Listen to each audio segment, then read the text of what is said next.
இப்போ பாசக்கயிறுக்கு விளக்கம் சொல்லிட்டேன். ம். அங்குசம்னு ஒண்ணு இருக்குல்ல. ஆமா. ஆ. அப்ப அது எதுக்கு வச்சிருக்குன்னு தெரியணும்ல. ஆ. இப்போ யானைய வந்து கட்டுப்படுத்துறதுக்கு என்ன சொன்னேன்? அங்குசம்ங்கிற ஆயுதம் வச்சிருக்காங்கன்னு சொல்றேன். ஆ. இவ்வளவு பெரிய யானை. அது இவ்வளவு சின்னதா இருக்கக்கூடிய ஒரு அங்குசத்துக்கு எப்படி கட்டுப்படுது தெரியுமா? எப்படி? அதுதான் ரகசியம். இந்த யானைய வந்து நாம வந்து நம்முடைய மனநிலையில பார்க்கணும். யானைக்கு மட்டும் கட்டுப்பாடு இல்லன்னு வச்சுக்கோ என்ன பண்ணும்? இப்ப யானைய வந்து கூட்டு போயிட்டு இருக்காங்க. திடீர்னு அங்க ஏதோ வாழைப்பழம் இருக்கிறத பார்த்துருச்சு. இந்த யானை என்ன பண்ணும்? தும்பிக்கைய போட்டு அத எடுக்கிறதுக்கு ஓடும். ம். பாகன் கையில அந்த அங்குசம் இருந்துச்சுன்னா என்ன பண்ணுவான்? அவன் அத போக விடாம தடுத்துருவான். அதுக்கு பயப்படும். யானைக்கு காது பக்கத்துல கொண்டு போய் அங்குசத்த வச்சுட்டோம்னு சொன்னா, அது அப்படியே அடங்கிரும். ம். அப்போ நமக்கு இந்த உலகத்து மேல பாசம் பெருகுதுல்ல. ஒரு பக்கம் பாச கயிறுன்னு பார்த்தோம்ல. இந்த ஆமா. உலகத்து மேல இருக்கக்கூடிய பற்றுதல் காரணமா நமக்கு என்ன பண்ணுதுன்னா, மதம் பிடிச்சுரும். ம். யானைக்கு மதம் பிடிச்சுன்னு சொல்றோம்ல. மதம் பிடிச்ச யானை என்ன பண்ணும்? இஷ்டத்துக்கு போய் எங்கேயாவது கண்ட இடத்துல போய் எதையாவது அடிச்சு உடைச்சு நெறைய உயிர் பலி நடந்திருக்குல்ல. ஆ. ஆமா. அந்த மாரி மதம் பிடிச்சிரும். உலகத்து மேல இருக்கிற பற்றுதல் காரணமா மனுஷன் என்ன பண்ணுவான்? வெறி பிடிச்ச மதம் கொண்ட யானை மாரி ஆயிடும். ம். இப்ப யானைய கட்டுப்படுத்துறதுக்கு என்ன வேணும்? அங்குசம் வேணும். ஆ. அப்போ மனுஷனுக்கு மனுஷன பத்தி மனுஷன படைச்ச கடவுளுக்கு தெரியாதா? ஆ. பிள்ளைகள பத்தி தெரியாது. தாய்க்கு தெரியுமா? தெரியாதா? தெரியும். எந்த நேரத்துல இந்த பிள்ளை எத செய்யும்? எந்த நேரத்துல பிள்ளைய கண்டிக்கணும்? எப்படி பிள்ளை சிக்கல்ல மாட்டுனா காப்பாத்தணும்னு தாய்க்கு தெரியுமா? தெரியாதா? அப்ப நம்ம எல்லாரையும் இந்த உலக பற்றுதல்ல முங்கி நாம தவறான பாதைக்கு போயிறக்கூடாது. சரியான பாதைக்கு போவோம். மதம் பிடிக்கும்போது அங்குசத்த கொண்டு வந்துருவாங்க.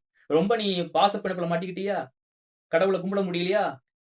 பாசத்த வச்சு என்ன பண்ணுவாங்க? பக்திங்கிற பக்தி. பாசத்த வச்சு இந்த பாசத்துல இருந்து அம்பாள் விடுதலை குடுத்துருவாங்க. புரியுதா? அப்போ நீங்க எல்லாரும் பக்திய எப்படி இறுக்கி பிடிக்கணும்? ஆ. ஏதோ பெரியவங்க சொன்னாங்கன்னு கேட்டுட்டு, பாட்ட படிச்சுட்டா, அம்பாள் கருணை குடுத்துருவான்னு நினைக்கக்கூடாது. நீங்க எவ்வளவு தூரம் கஷ்டப்பட்டு அத அவுக்க முடிஞ்சது. அதுதான் உங்க பக்தியினுடைய இறுக்கத்தினுடைய அடையாளம். நல்லா இறுக்கி ம். பிடிச்சீங்கன்னா, அந்த சிரமப்படாம அவுத்து எடுத்துறலாம். புரியுதா? இப்போ எல்லாமே புரிஞ்சிருச்சா? அபிராமி அந்தாதி படிச்சா அப்ப எப்படி படிக்கணும்? பக்தி உணர்ந்து யோகம் இதெல்லாம் வந்து அப்போ ஒரு கடவுள நம்ம வந்து சாதாரணமா பேசிறோம். சும்மா கடவுள் தானே, ஒரு சிலை தானே. கடவுளுக்கு எதுக்கு 4 கை நினைக்க வச்சிருக்கோமா? ம்ஹ்ம்.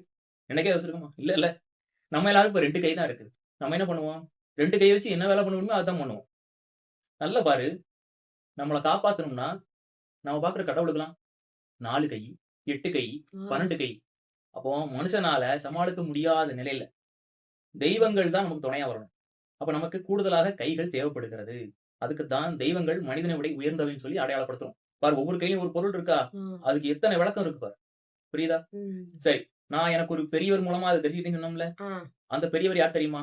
இந்த பாசத்த பத்தின விளக்கம். காஞ்சி மகான் சந்திரசேகர சரஸ்வதி சுவாமிகள். ம். ரொம்ப பெரிய மனுஷன். புனிதமான ஒரு ஆன்மா.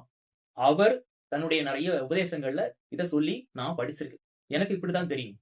இப்போ பெரியவங்க சொல்றது எல்லாமே ம். முதல்ல என்ன பண்ணுவோம்? நமக்கு புரியாது.